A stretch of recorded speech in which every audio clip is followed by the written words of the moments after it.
ngiye kugusuhuza kandi ngo waye ikaze umuvandimwe wanjye, wowe utuma ngira ibyishimo, wowe utuma nseka, wowe utuma mwenyura, wowe duhorana igihe kinini cyane kuri Humura TV Claudine. Ndumva nejejwe no kugusuhuza kandi nkubwira ngo gira amahoro y'Imana ahantu uherereye. Yego, maze iminsi numva mfite umunezero n'akanyamuneza neza kubw'inyigisho ndi kugenda ntanga zitandukanye, ariko zose zigenda ziganisha ku komorwa ibikomere ndetse no kugira ibyishimo mu mitima yacu, kuko murabizi ko tugendana ibikomere byinshi cyane. Ndumva rero nuzuye ubwuzu bwinshi bwo kugira ngo nongere nganire namwe. Njya nkunda kubabwira ngo ujye unyibwirira akajambo keza cyangwa se ijambo ryiza mukagira ngo ni ayanjye. Njya nkunda kubibabwira kubera ko nanjye muri njyewe mva keretse natunguwe, ariko mu mutima wanjye mparanira kuba numva nakubwira ikintu cyiza kigufasha mu mutima wawe. Abo tumaranye igihe kuri Humura TV Claudine ngira ngo murabizi, buriya niyo wakwiyoberanya ntabwo wakwiyoberanya umwaka umwe, imyaka ibiri, imyaka itatu, oya, buriya ikintu ugiye uvuga kenshi kiba ari ukuri mu mutima. Yego rero mujye munyibwirira amagambo meza, kandi koko ndashima Imana, muri komenti nta muntu nawe nabona wari wantuka. Iryo ni ishimwe numva riba ryuzuye umutima wanjye, mba numva nishimye nyine, mba numva nezerewe. Anyway, uyu munsi rero nakuzaniye reka mbanze nsome ijambo ry'Imana riri butuyobore muri icyo kiganiro kugira ngo bigende neza, kugira ngo mwumve n'icyo nshaka kuvuga. Ubwo nyine ngashyize entre parenthèse, ujye kure kugira ngo utaza kwibagirwa cyangwa se utaza guhushwa icyo kintu nakuzaniye kandi cyiza cy'ingirakamaro kiri bugufashe. Yego, reka tubanze dusome ijambo ry'Imana ari bwo buzima bwacu. Ijambo ry'Imana riboneka mu Migani ibice 22, turasoma ku murongo wa mbere. Havuga ngo kuvugwa neza biruta ubutunzi bwinshi no gukundwa kuruta ifeza n'izahabu. Kuvugwa neza biruta ubutunzi bwinshi niko Bibiliya itubwiye. Hanyuma ngo no gukundwa kuruta ifeza n'izahabu. Mana yanjye ndumva ntangiye kunezerwa. Kuvugwa neza gusa, ndashaka kubanza kubabwira ngo umuntu waba yarigeze akundwaho akaba azi ukuntu urukundo ruryoha. Njye ntabwo nakunze kugira amahirwe yo kugira ibintu by'inkundo bitandukanye, ariko Kristo yarankunze arananyishimira, ndetse n'abo tugendana bamwe na bamwe nkabona nyine basa naho banyishimiye. Niba n'urukundo ruba rurimo, ibyo ntabwo mbizi, bizwi n'Imana. Ariko umuntu waba yarigeze akundwaho yazaduha ubuhamya akavuga ati gukundwa ndabizi, ikindi kuvugwa neza ndabizi. Ubundi se murihangana, hano ni ku kibuga cy'indege, nyine haba hanyura indege hejuru.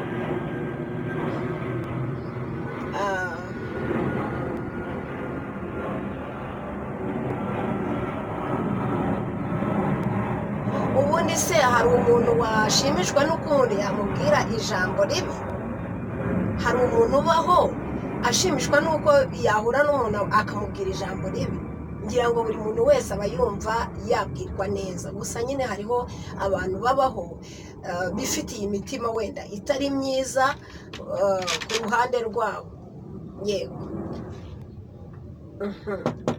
ubwo rero reka nkubwire nawe utameze neza, nkuko nahoze mbabwira ko nkunda nanjye umuntu umbwira ijambo ryiza. Nawe utameze neza umuvandimwe, Mana ntabwo biba byoroshye, ariko birashoboka ko wabuze uwawe, birashoboka ko uri muri situwasiyo itakubereye mbi cyane, ufite ikibazo kigoye, urimo uratakira Imana ngo urebe ko hari icyo yagukorera, urarwaje, ufite umuntu mu bitaro, wabuze ubwishyu, wabuze uko wishyura inzu, reka nkubwire ngo nawe komera, reka nkubwire ngo nawe komera, haracyari ibyiringiro ko igiti iyo cyatemwe cyakongera kigashibuka, ni ukuvuga ngo hari ayandi mahirwe. Yego, komera cyane rero kandi pe, ntawe uhora yishimye, ariko kandi nta n'uhora ababaye, ibihe bihora bigenda bisimburana iteka. Dukomeze rero, hari akantu nashyize entre parenthèse ngiye kukubwira, nakubwiraga ngo nkuzaniye umuti utajya urangira ku bigendanye no gukundwa. Twasomye ijambo ry'Imana rivuga ngo kuvugwa neza se biruta ubutunzi bwinshi no gukundwa kuruta ifeza n'izahabu. Iryo jambo twasomye rero, ngewe nkuzaniye umuti utajya urangira ku bigendanye no gukundwa.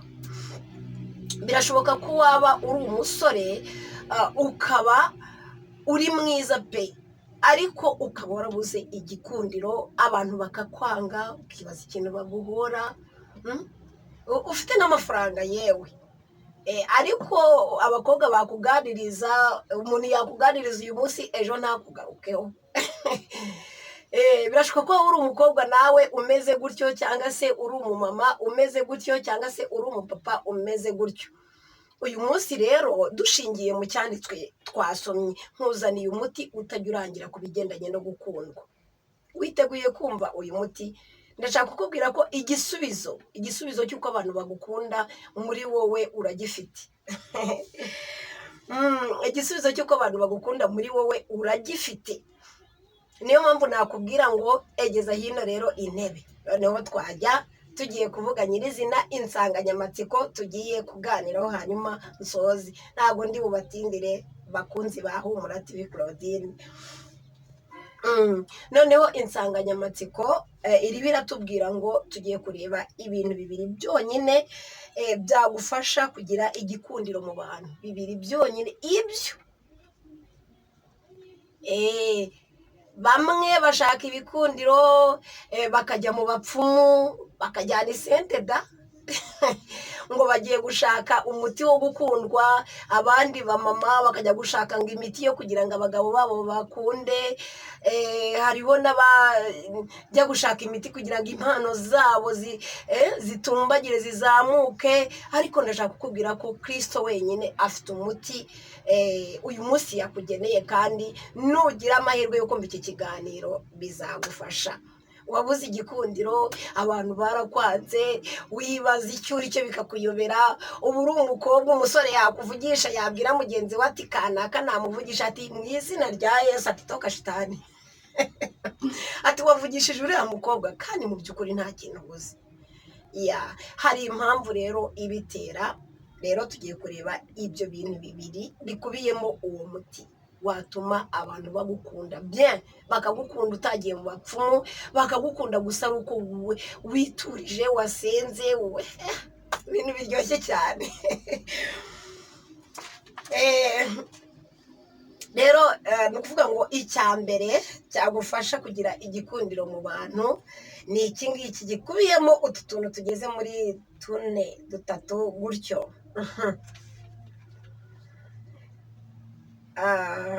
Icya mbere ni ukugira umutima mwiza. Kugira umutima mwiza, hari abantu babaho rwose ugasanga bafite umutima umeze nk'uw'inyamaswa, bagahora babishye, waganira nawe ukumva wapi nta jambo rimurimo ryagufasha. My God, gerageza wiyoroshye pe, iyoroshye.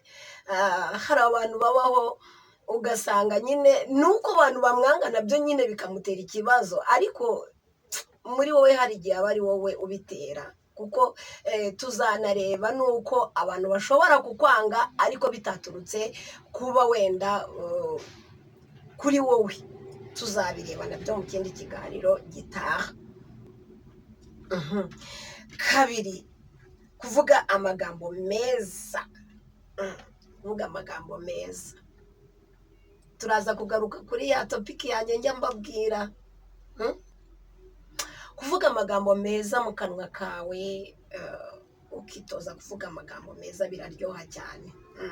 Wahura n'umuntu ukamuganiriza neza, ukamusuhuza neza, nubwo waba ufite stress ukasa n'ubyirengagiza, ukavuga amagambo meza ku rurimi rwawe, ukagira amagambo meza.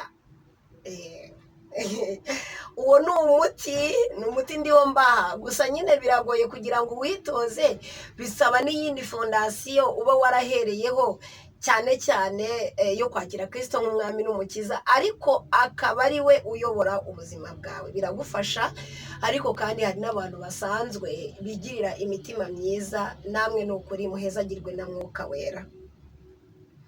Gatatu, kubaha abantu. Hari umuntu usuzugura, bakunzi ba Humura TV Claudine, hari umuntu usuzugura ku buryo agusuzugura ukibazwa wese, uyu muntu koko uba nsuzuguye ate? Mukaba mwanahurira no mu modoka. Mana, njya nkunda kugenda mu modoka iriya ya KBS, usanga umuntu yabaye beto agasuzugura, akagukuba na zeru. My God, utekereza yuko wagira agasuzuguro kangana gutyo ukavuga ngo abantu bazagukunda? Neva, ntibashobora kugukunda. Abantu bagukunda bitewe n'ikikuvamo, bitewe n'impumeko yawe, bitewe imyitwarire yawe. Tuzakomeza tubirebe. Rero abantu basuzugura, ni ukuri namwe ndabakomeje, mutere intambwe yuko mushobora kubaha abandi, sibyo?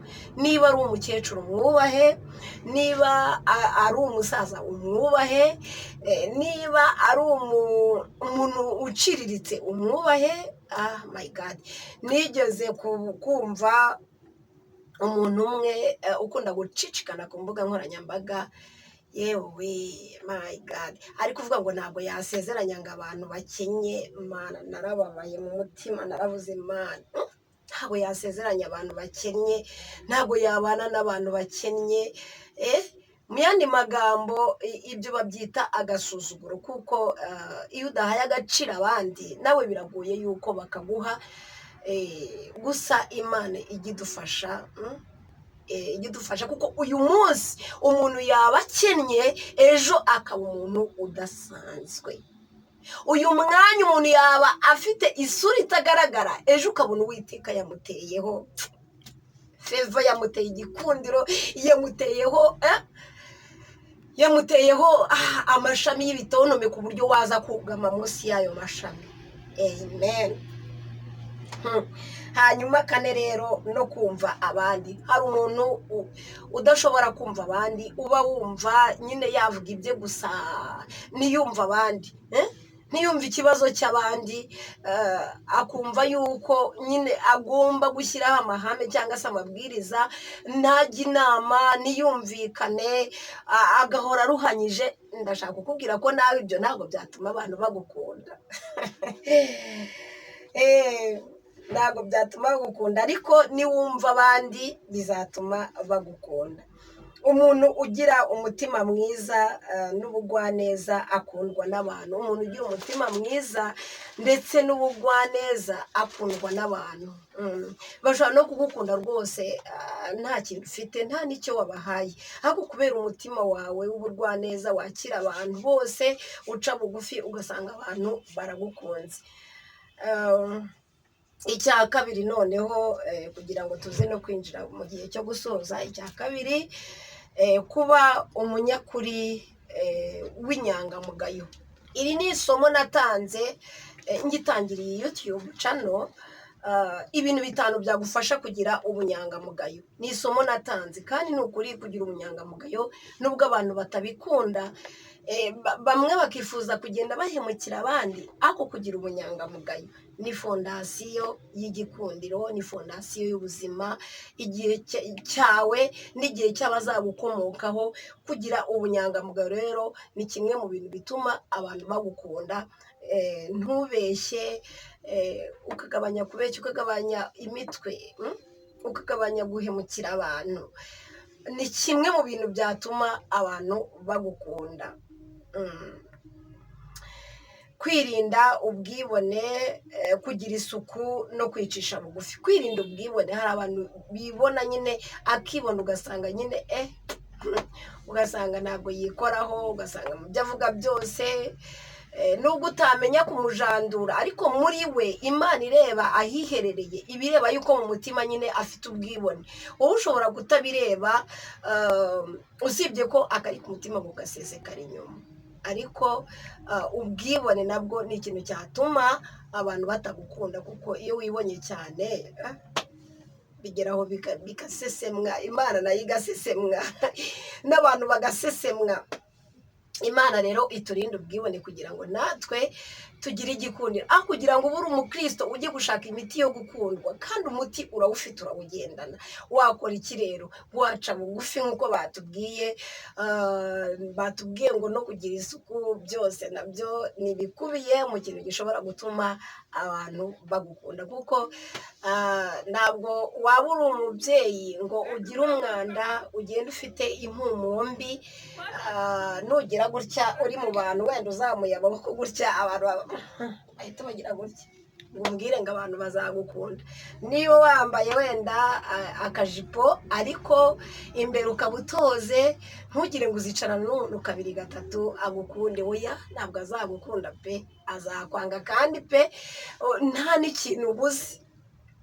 Yego, hanyuma noneho rero kwicisha bugufi, my God, kwicisha bugufi ni ikintu cyiza, ni password nziza cyane. Guca bugufi ugasaba imbabazi, ukabwira umuntu uti mbabarira naguhemukiye, nta kintu bisa nabyo. Ni password mu bintu bigufasha kugira igikundiro no gukundwa mu bantu. Ati ibyo bintu mbabwiye ahubwo bigoye, ni ukuri ntabwo bigoye pe. Icyo bisaba ni ubushake, icyo bisaba ni ukumva, wamara kumva ugashyira mu bikorwa, ukihangana, ukishakashakamo imbaraga. Yego, hanyuma rero tangira uhindure imyitwarire kuva uyu munsi ukimara kumva iki kiganiro, uhindure imyitwarire. Wajyaga wibaza utese ngewe banyangira iki? Tuzanareba nyine n'ibituma bakwanga, ariko kandi turebe nanone niba bakwanga kubera akarengane wenda ko gukurikira Kristo. Byose tuzabirebaho mu kindi kiganiro gitaha. Niba rero ushaka ko ibintu bigenda neza, hindura imyitwarire. Yego, hanyuma ijambo ry'Imana muri Luka ibice 2 umurongo wa 52 haratubwira ngo Yesu abyiruka agwiza ubwenge, ashimwa n'Imana ndetse n'abantu. Kugira ngo abantu bagushime birasaba kuba nawe ufite ubwenge bw'ijuru, ntabwo ari ubwenge bwawe. Ikintu tucyumvikaneho, kugira ngo abantu bagushime bavuge bati uyu muntu ni inyangamugayo. No, ntabwo ari imbaraga zawe zatuma icyo kintu kibaho, ahubwo ni imbaraga z'ijuru. ni uko uba ufite ubwenge bw'ijuru, sibyo? Niba Yesu ari we cyitegererezo, tugomba kumenya yuko nyine tugomba kugira ikirenge mu cye. Abyiruka agwiza ubwenge, sibyo? Iyo ukuze ntugwize ubwenge muri wowe, ntugire amarangamutima, ntugire umutimanama, ntabwo uba uri gukura, ahubwo uba uri ingwingiri. Uba uri ingwingiri. Mbifurije rero gukura mugwiza ubwenge kugira ngo mubashe kugira igikundiro mu bantu. Hari abantu bagira rero igitsure cyinshi, bakagira igitsure cyinshi ngo nibwo bazakundwa, akagenda y'ikinyamenyo, njye nta nubwo nanabishobora, ngo nibwo azakundwa. Niba ari umusore ngo yihaye yemwe ngo umukobwa azarambagiza, ngo agomba kugira igitsure cyinshi. Kuki? Ndakubwiye ngo ahubwo none hari igihe wagira igitsure ugasanga witabye mu mwobo, hari igihe wagira igitsure cyinshi nyine kikagutera icyangiro, buri muntu wese uvugishije akajya avuga ati reka. ibyiza rero ni ukwiyoroshya ugaca bugufi, nta kintu bitwaye, biraryoha cyane. uzi iyo nababwiye ngo nimuhumuresha ndaryama ngasinzira, mba numva nakoze ikintu gikomeye cyane. ngayo nguko nigeze kujya guhaha igihe kimwe, ngiye muri botike, ni botike cyane mu isoko, ni muri botike ndagenda mbaza ikintu nashakaga. ngezeyo umuntu wanyikirije wansubije igiciro cy'icyo kintu aransubiza, ndabyumvira. mu gihe ngihagaze nkitekereza uburyo bwo kuza kwishyura ntanamusubiza. mana yanjye, umuntu yarabishe. hari ukuntu rero abacuruzi baba bagize utuntu tw'udusiteresi, ariko ndashaka kukubwira ngo yararakaye. noneho ndebye kumusubiza ndavuga ati turaza gutongana tu. ndavuga ati turaza gutongana, mba namubonye kera. ndangije ndamusubiza, ntabwo namusubije nk'umuhombya, ahubwo namusubije nyine biringaniye, ariko umuntu we yakumbwiriye nabi. yego nasohotse narwiyambika, nzira umuntu umbwira ijambo ribi. nzira umuntu umbwira ijambo, iyo umbwiye ijambo ribi sinkugarukaho, utagira ngo ngende iwawe. ntibibaho ntibinashoboka, biragoye. keretse uje ukambwira uti ni ukuri rwose mbabarira gutya, wenda nari nacitswe. ariko niyo umbwiye ijambo ribi ndabanza nka verifiya, nkareba ese uyu muntu ni ingeso, ni karande imubamo ituma ameze atya. nkareba umutima wawe uko umeze, nkareba imiterere yawe. iyo nsanze rero ari ibintu bigendanye n'ibintu bya karande, ndavuga ngo bayi bayi, aha ni aha Kristo, ntabwo ari ahanjye. yesi, ngayo nguko rero. umutima mubi ntabwo ari mwiza cyane. uwo mucuruzi nahise mvuga ati nk'uyu nguyu koko, nk'ubu yajyagaye atazi gutanga serivisi mu bakiriya, ubu yajyagaye koko, ubu nawe aracuruza ngo azunguka. mana yanjye. rero ugasanga rimwe na rimwe wacuruje wanahombye, nta bakiriya wabonye bitewe n'umutima wawe mubi. nyamara humura TV Claudine ni igisubizo cya benshi, keretse umuntu utazashobora gutega amatwi. ariko aho ngaho mba nkwigishije rata akantu si karyoshye. niba uri umucuruzi gerageza gutanga serivisi nziza kugira ngo ubone abakiriya, kuko urashaka amafaranga rero ntabwo uzayankuramo n'icyo gitima cyawe kibi. mugire umutima mwiza nk'uwari muri Kristo Yesu kugira ngo ibintu biryohe neza. twasomye, ngeze mu gusoza, ijambo ry'Imana twasomye ryatweretswe ko kuvugwa neza biruta ubutunzi bwinshi, no gukundwa kuruta ifeza. kuvugwa neza, amen. kuvugwa neza, urabyumva? ariko kuvugwa neza, ijambo ryiza, rata ndabakunda. ndabakunda. hari abantu wenda bajya bambwira ngo ariko Claudine nawe ukunda guseka. ndaseka pe, ndaseka kuko iyi si ntiwayirakarira ngo uzayishobore. ndisekera iyo ngize amahirwe nkabona uburyo nseka, nyine ndaseka, sibyo? ariko Bibiliya yatubwiye ngo kuvugwa neza, yego, biruta ubutunzi bwinshi, sibyo? ni ukuvuga ngo wamaze kugirana ba bantu bakuvuga neza, cyangwa se bafite umutima wa kimuntu, uko byasa uko ariko kose na ya mafaranga araza. niba uri umucuruzi, niba uri pasitori, niba uri evangeliste, niba uri umugabura w'ibya Kristo, na ba bantu urababona, sibyo se? ba bantu ushaka urababona, noneho wa mutungo nawo ukaboneka, kuko ntabwo umuntu yagukunda ngo ntakugirire neza, sibyo se? nese ubu nimwirirwa mureba Humura TV Claudine, muri ab'umugisha, muri ab'agaciro, muri abo kubahwa, n'ukuri Uwiteka Imana azabageze mu gihugu cyo mu ijuru, nimuba maso. reka rero mbashimire mwebwe twabanye muri iki kiganiro. Imana yo mu ijuru ibaha umugisha. twari turi ku nsanganyamatsiko yo kurebera hamwe ibintu bibiri byagufasha kugira igikundiro mu bantu. ntekereza yuko rwose pe, ni ukuri ndabibabwiye, tuzakomeza n'ibindi ariko ndumva mbibabwiye. Muhabwe umugisha rero kandi mukomeze mukurikire Humura TV Claudine, ibafitiye byinshi cyane, byinshi cyane ku bantu mwicara mugatera intebe mukayumva, njya mbireba rwose. Imana y'amahoro ibaho umugisha. Shalom shalom, thank you so much.